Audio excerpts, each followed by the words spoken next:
আসসালামু আলাইকুম। তোমার সালাম দিয়ে যাও। আসসালামু আলাইকুম, সবাইকে ওয়েলকাম করছি আমাদের নতুন একটা ব্লগে। সকাল সকাল বের হয়ে গিয়েছিলাম একটা ইম্পর্টেন্ট কাজে, সেটা দেখবে। শুরু করি আজকের এই ভিডিওটা। Let's get started.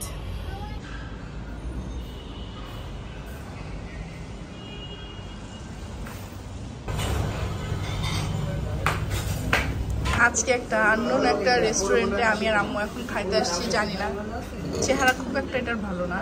এটা হচ্ছে কি লাউ দিয়ে সবজি করছে ওরা, পরোটা, গরুর মাংসটাও খুব একটা ভালো লাগতেছে না। টেস্ট কেমন হবে জানি না, দেখি খাই। ওদের এখানে চা নাই। আম্মু স্টার্ট করি, খাও বিসমিল্লাহ করি। পানি খাবা? খাও। আমি খাইছি। সকাল থেকে আমরা যেখানে যাচ্ছি যা করতেছি সব সমস্যা। একটু আগে একটা জায়গায় গেলাম, পুরো বিল্ডিং হচ্ছে গিয়ে রাজুক বন্ধ করে দিচ্ছে। আর আমি এত বছর পর বাংলাদেশে কিচ্ছু চিনতেছি না, তাই আমি সব উল্টা পাল্টা লাগতেছে আমার কাছে।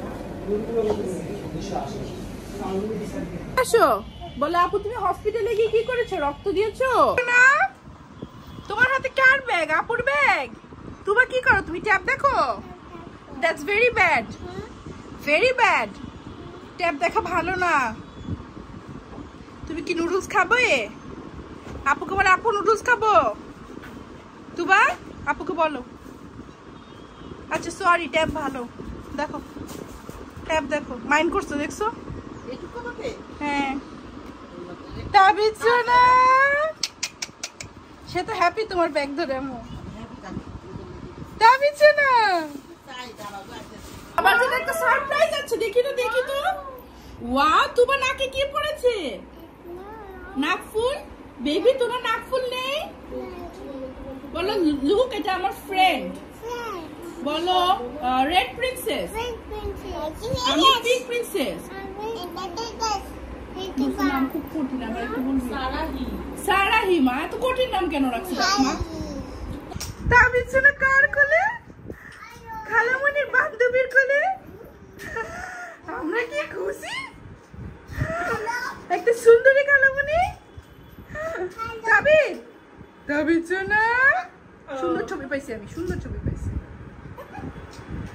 আবার দেখতেছি তুমি কি, আমি কি লিখবা? আচ্ছা তুমি দেখো। তুমি কি করো? তুমি মেকআপ করো মা?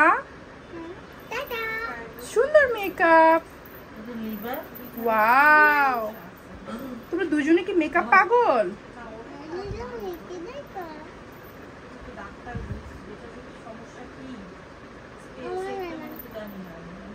সুন্দর। আল্লাহ হাফেজ। নিচে যাবে তুমি? নিচে যেতে চাও? যাও, হাত ধরো। আল্লাহ হাফেজ। চলো, ক্যাট দেখবে? ক্যাট চলো। আজকে আমার সাথে দেখা করতে আসছিল আমার স্কুলের বান্ধবী জুভা। আর স্কুলে আমার খুব কম বান্ধবী ছিল, কয়েকজন জীবন থেকে ঝরে পড়েছে, তার মধ্যে কয়েকজন আছে। ছিলই খুব অল্প মানুষজন, তার মধ্যে কয়েকজন ঝরে পড়েছে। এই যে আমার দুবার হচ্ছে গিয়ে অভ্যাস গেট আটকায় দেওয়া। মা গেটটা আটকায় দিয়ে আসো। চলো চলো চলো চলো, আসো। চলো লেটস গো। বাই। তাবিরটাকে নিয়ে একটু বের হওয়া হয় না। By friend by. ফ্রেন্ড চলে গিয়েছে। বল ফ্রেন্ড আই মিস ইউ। চলো বাসায় যাই। By friend. হ্যাঁ উপরে যাই, চলো। রাত অনেক হয়েছে আলহামদুলিল্লাহ, বাচ্চা কাছকে তাড়াতাড়ি ঘুমিয়ে গিয়েছে। তো আমি যেটা করি, দিনে তো 2 বার হয়তো বা মোটামুটি যদি পারি গোসল করি। বাংলাদেশে থাকতে এই প্রিভিলেজটা পাচ্ছি। সো গোসল টোসল করা হয়, বাট চুলটা সবসময় আসলে ধুই না, পারি না আসলে চুলটা আমার। আমি কয়েকদিন ধরে আসলে ভেবেছিলাম যে ফ্যানের বাতাসে চুল শুকাবো, বাট আমার ঠান্ডা লেগে যায়, আমার ভালো কাশি, গলা ব্যথা, টনসিল। সো দেখলাম যে না, আমার হেয়ার ড্রায়ার ইউজ করতেই হয়। তাও হচ্ছে গিয়ে মানে ঠান্ডাটা দিয়ে না, আমার গরমটাই ইউজ করতে হয়। আসলে হালকা কুসুম গরম পানি দিয়ে গোসল করে যে অভ্যাসটা হয়েছে, এটা হচ্ছে আমার মনে হয় যারা বাংলাদেশের বাইরে থাকে তারা এই জিনিসটা রিলেট করতে পারবে। আমি বলছিলাম যে আমার পরিচিত মানুষজনের কাছে যে আমি যেই জায়গায় বড় হয়েছি, যেই জায়গায় আমার এত কিছু, সেখানকার জিনিসগুলোতে আমার এখন সমস্যা হয়। জিনিসটা শুনতে খুব বাজে লাগে, ইভেন আমার নিজেরও বাজে লাগে। আমি ছোটোবেলা থেকে নিজেকে এমনভাবে বড় করেছি আমি সবখানেই থাকতে পারি এবং আমি ভেরি কমফোর্টেবল।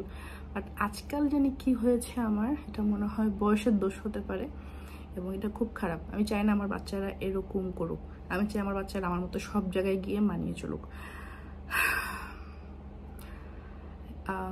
আমি জানি না এই জিনিসটা আমার শেয়ার করা উচিত হবে নাকি, বাট আমার যেহেতু ব্লগ আমার নিজস্ব একটা জায়গা, আমি কিছু কথা শেয়ার করি, তা না হলে আমি আসলে দম আটকে মরে যাচ্ছি। কারণ আমি দেখলাম আমার আশেপাশে পরিচিত মানুষজন, আমি আসলে কারোর সাথে আমার মনের কথাগুলো শেয়ার করে শান্তি পাই না এবং দিন শেষে আমি সবার কাছে ছোট হয়ে থাকি। মানুষ সামাজিক জীব, হয়তো বা তুমি বলতে পারো যে ফিল্টার করো, জীবন থেকে মানুষ বাদ দাও, এ ভালো না ও ভালো না, জীবন থেকে মানুষ বাদ দাও। তাহলে অ্যাকচুয়ালি মানুষ জীবনে সামাজিক জীব হতো না, একা বাঁচতে হতো, সবার ভালো মন্দ নিয়েই বাঁচতে হয়। বাট যতটুকু বেসিক জিনিস এটা মানতে হয়, আমিও হয়তো অন্যের কাছে খারাপ, বাট একটা লজিক নিয়ে খারাপ হতে হয়। সে হোক, খারাপ হওয়ার জন্য আসলে কোনো লজিক লাগে না। এনিওয়েজ অনেক উল্টাপাল্টা কথা বললাম, বাট একটা বিশেষ কারণে মনটা খুব বেশি খারাপ। আমার আজকে কারোর কাছে কাঁদতেও ইচ্ছা করে না, কারণ কাঁদলে মানুষ ছোট করে দেখে। এবং আজকে থেকে আমি আঁকি এই ভিডিওতে বলছি এবং নিজে চেষ্টা করব, বারবার তো বলি মেনে চলতে পারি না, আমি আঁকি আজকে থেকে কারোর সাথে নিজের কষ্টের কথা শেয়ার করব না, কখনো না। আমাকে নিয়ে অনেকেই হাসে, ফেসবুকে স্ট্যাটাস দেই অনেক কিছু, যদিও অনেক কিছুই দেই না, তাও ছোট ছোট কিছু জিনিস দেই, হয়তো বস এগুলো করবো, এসব পাগলামি করবো, বাট আপন ভেবে কারো কাছে কখনো কিছু আমি শেয়ার করব না, কখনো না। আমি সবার সামনে আমার হ্যাপিনেসটা শুধু শেয়ার করব। এবং এই ব্লগ, সত্যি কথা বলতে ব্লগের থেকে আমি যেভাবে একটু ছোটোখাটো আমার ইনকামও হয় আলহামদুলিল্লাহ, তেমনই জায়গাটা আমার বেঁচে থাকার একটা জায়গা, যেখানে আমি আমার মতো একটু কথা বলতে পারি। কারণ আমার ক্যামেরাটা আমাকে উল্টো কোনো কিছু বলে না, বা আমার ক্যামেরা আমাকে নিয়ে পরিহাস করে না। That's why I just love my camera, I just love একা একা কথা বলা। এই যে ভিডিওটা দিচ্ছি, এটা দেওয়ার পর অনেক অনেক কথা বলবে, বাসায় এসে বলবে ব্লগ দেখে কি হয়েছে তোমার, ব্লগে কি জানি বললা। বাট আমি প্রমিস করলাম আজকে থেকে আমি কাউকে কিছু বলবো না, never ever, never ever in my life. আজকে কয় তারিখ? 9 তারিখ, 9 মে 2024। হঠাৎ করে বেশি ইমোশনাল হয়ে গেলাম।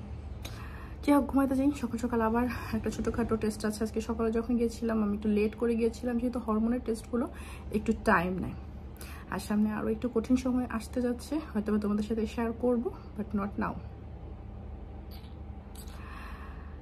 ইনশাল্লাহ সবাই আমার জন্য দোয়া করো, আমার পরিবারের জন্য দোয়া করো প্লিজ। নিজে ভালো থেকো, ভালোবাসার মানুষকে ভালো রেখো, এবং অবশ্যই আমার জন্য একটু বেশি মন থেকে দোয়া করো, যাতে আমি একটু ইমোশনাল কম হই। আল্লাহ হাফেজ, টাটা, বাই বাই, আবার যেন দেখা পাই।